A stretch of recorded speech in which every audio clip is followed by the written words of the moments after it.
We have just had ourselves a presidential election here in the United States, and there were results. So I have tried my very best to spare you from my political rants, which I share with my friends when I see them face to face, because it's never fun. They're never fun discussions. I grew up here in the DMV, DC, Maryland, Virginia, and our news is basically politics. Our local news is nationwide news, international news. We get all of that. So when you grow up with the fire hose of that sort of information being blasted into your brain, you can't help but tune in. But I don't think it's ever made me happy, so maybe I should stop. Anyway, the incoming administration is going to present many challenges for us as citizens, but also us as artists. And there are two things that I want to talk about to sort of focus this discussion so I don't go off the rails and brain barf all over my channel. Tariffs and generative AI. I wore a cute hat, so you have something fun to look at while we talk about not so fun stuff. A tariff is a tax on specific goods that are imported by businesses to encourage those businesses to instead buy locally. I have brought Ultraman Taiga and Ultraman my Sofubi toys to help us explain what a tariff does. So for this demonstration, let's pretend that Taiga is manufactured here in the United States, Ultraman is manufactured in China, and I am the retailer. So I want to sell Ultraman Sofubi because of course I do, because they're freaking awesome. So let's get down to prices. For argument's sake, let's say Taiga costs me $6 to buy him directly from the manufacturer. If I want to make a profit so that I can restock my shelves and not go out of business and pay rent and all that kind of stuff, I have to charge 3 times what I buy at wholesale.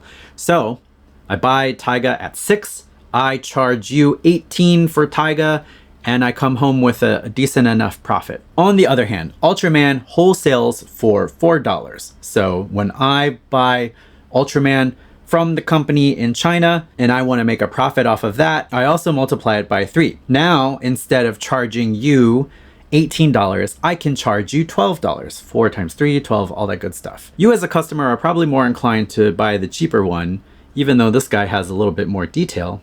And so I stock more of this, I can sell more of these, and I can make more profit off of buying from China than I can from buying the US made one. The US manufacturer says, that's bullshit.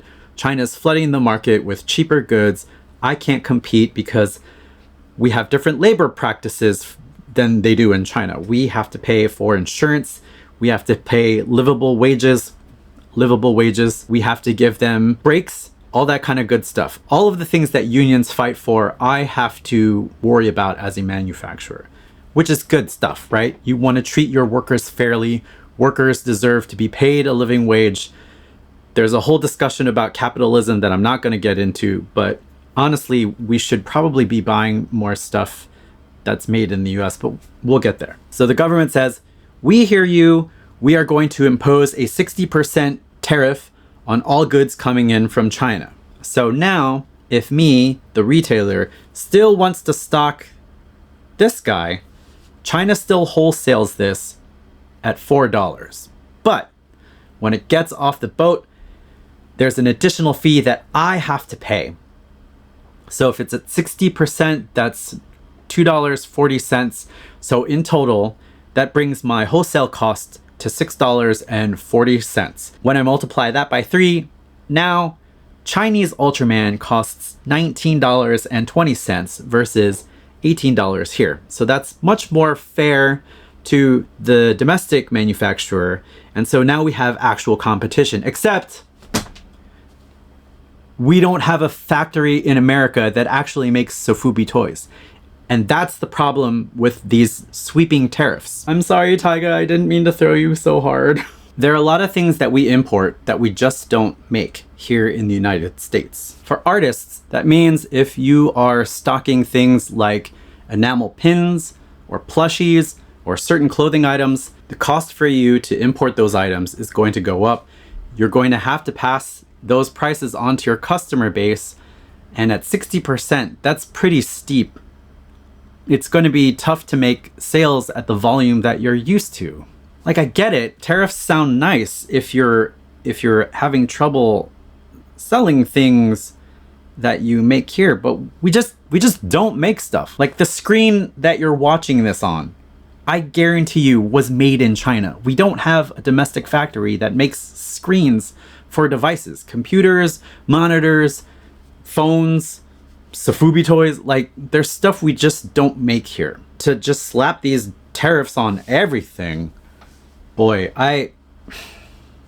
it's not gonna help. Prices are gonna go up for all kinds of goods, that everyday things. So your customer base isn't going to have money left over for stuff that actually brings them joy. And Taiga brings everybody joy. Ultraman brings everyone joy. And you're not gonna have the money to buy these little guys to have around your desk when you're feeling sad and you need a warrior of light to lift your spirits. Now, it's not all doom and gloom. I think there are a number of sticker manufacturers that do all their stuff domestically. T-shirts, I think there are a couple of manufacturers that make them in the US.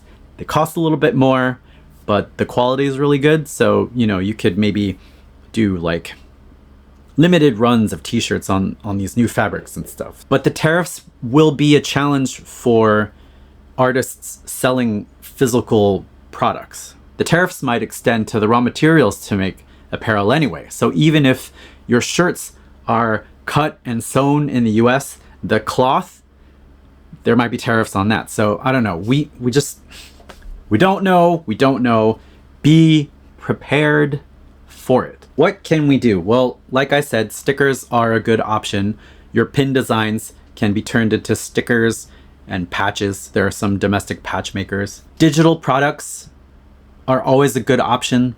Like maybe you make your own brush sets or texture sets. There's wallpapers. Some people do emotes. You can sell work files so people can open them up, check out all your layers, see how you set things up. That's a thing. Maybe you can pick up 3D sculpting so that you sell 3D files for people to download and print versions of your characters, or if you want to do a version of a popular character and you can model it in 3D and do your own interpretation. Like maybe you do Kamen Rider, but like Wolverine. You could sell those files online. Those are pretty cool. Adoptables are a market. I don't know much about adoptables, but I do remember when NFTs were a thing, people were like, fuck NFTs, just make adoptables. They're cooler and you don't have to burn down a whole fucking rainforest when you sell them. So adoptables could be good. Also, zines.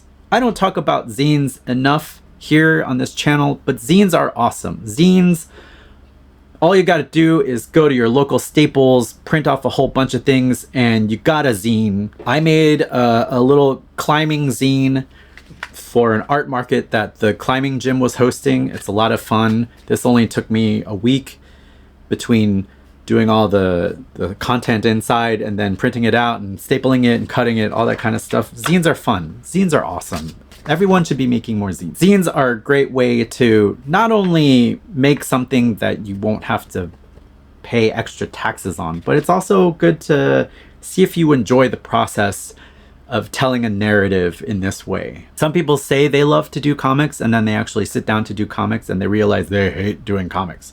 So zines are a good way to figure out if you actually enjoy making comics. But if building a business around your art is something that you strive to do, you're gonna have to get a little bit creative when the new administration jumps in January. Thing number 2 to keep an eye on is generative AI. The incoming administration is basically allergic to the concept of regulation. So if any of us were waiting on a day where Congress might put a bill on the floor to protect artists and other creators from their work being scraped by generative AI, put all of those ideas in a box and chuck it out the fucking door. Even if something is proposed, it's not going to have the teeth that we want it to. Just look at the age of our representatives. They all need to rely on their staff to program their VCRs, and they still have VCR. Like, motherfucker. Oh, Jesus Christ. These are some old fucks. They barely understand how to use their phones. Trying to explain generative AI to them is gonna not work. So whatever laws they come up with are gonna break something else. I wouldn't trust this crop of legislators with that responsibility. The other difficulty is by the time something does come to the floor, all of our devices will have generative AI of some sort. You can no longer buy a new device uncoupled from generative AI. Windows machines have their Copilot. Android machines have whatever Google AI thing is called. Apple machines now have Apple Intelligence. It's all bundled in there. So if something ever does come to the floor, they're going to have large exceptions and cutouts for all of these devices. So, you know, it's here. And unfortunately, we're going to have to deal with it. Like, your friends are going to send you generative AI emojis without realizing that it's a problem because they think it's going to be cute. So, you know, we will have to come up with strategies to deal with that and not just lash out at our friends. You know, unless you're like me, where you've cultivated an atmosphere of anger whenever anyone brings up Gen AI. People know that, like, people in my small circle know my feelings on it. So, like, you know, I've gotten to the point where I get to yell about it. But maybe that's not always the best approach. I'm not entirely certain what we can do about generative AI. Certainly, I think we can try to shame companies that use it in their advertising or in their products. God forbid their movies or games. Ugh. I think we can try to publicly shame them to the point where they think twice before they use this technology in any future project. But that requires the company to have shame. And my perception is any company that uses this stuff doesn't really care about ethics. They just want the product that they're working on out quickly. Lowest viable product, that kind of bullshit. So I don't know about the shame technique. I do like when the stuff is called boomer art, because that's just embarrassing as fuck. If we associate companies that use this stuff with like boomerism, or they're like cheap as shit because they can't afford to pay actual people, I don't know, maybe that could work. But again, that requires companies to have shame, and very few of them do. Like, I was super surprised when Clip Studio backed off of their generative AI stuff when the community responded so poorly. Like, I applaud Clip Studio for that, definitely. But that was a genuine surprise. The other thing you can do is use glaze or nightshade whenever you upload work, so that when it does get ingested into the data sets, it corrupts them. That's the other thing that's kind of frustrating. Like, as an artist, you need to show your work to people who want to hire you or buy stuff from you somehow. The easiest way to do that is to put that online. But if you put it online, it's going to get sucked up. So what do? Like, do you send postcards to randos? I guess there is a path where you just go to art markets, in-person art markets or conventions, and build a business that way. When people go to art markets or craft shows, they're already in the mood to buy stuff. And so, like, you don't have to bring a built-in audience with you to, like, a craft fair. But that takes a lot of startup income because you have to worry about making products. And then that goes back to problem number one. We're going to have to deal with the tariffs. So prices are going to be a little bit more. And then the venues are going to start upping the rates that they charge for you to vend at the con or the art market or the craft show. So it's all cyclical. You see what I'm saying? You see why I don't like to bring the politics to here? Because it's never fun. It's never fun. It's never fucking fun. Besides shaming and using glaze and nightshade, I guess the third thing is to seek out people who still appreciate human-made stuff. Maybe your friends know people who need artwork for a particular project, whether it's like a one-shot comic or just an illustration for something.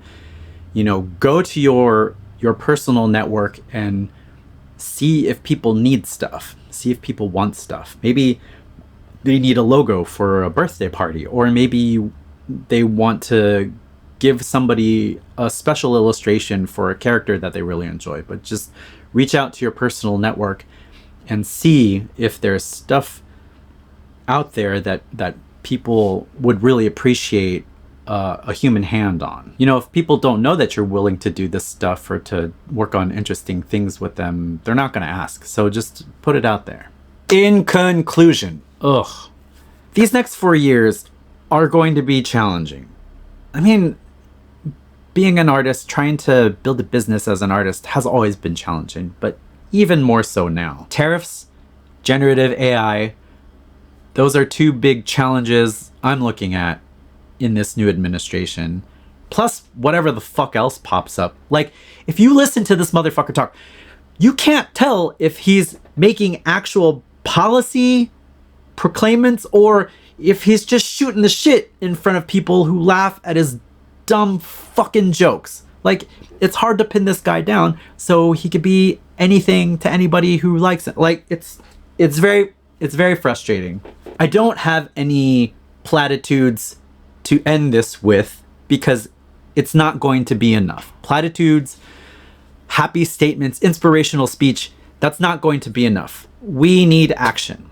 And as artists, our voices are important, especially in times of trouble and challenge, and our work is meaningful and it can help people get through these times. We need to look out for each other. We need to lift each other up. We need to support each other's projects. Get involved locally if you have local meetup groups of artists or cartoonists. Join up with them, share ideas. If there are no local meetup groups, you can start one. Hopefully you have a library near you. You can start small, meet in the study rooms. A group of students that I taught at the local community college have started a monthly meetup group where they meet at the library, hang out, share drawings, talk about stuff.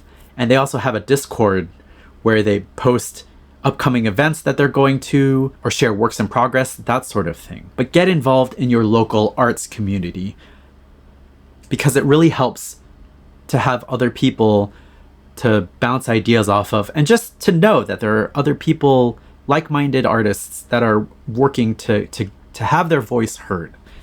We need more of that. So be the action that you want to see. Sure, it may feel like it's just drawings, but art can be very powerful, and building community through art can lead to a lot of positive good, right? At least I fucking hope so. Look out for each other, reach out to each other, and get out there and keep making stuff. Keep making stuff. Your voice deserves to be heard. It might be challenging for that voice to break through in the coming years, but your voice deserves to be heard, and a stronger art community benefits all of us. So thank you, Ultraman. Thank you, Ultraman Taiga. And thank you for watching, and I'll check you next time. Hopefully it'll be less sad. Woo!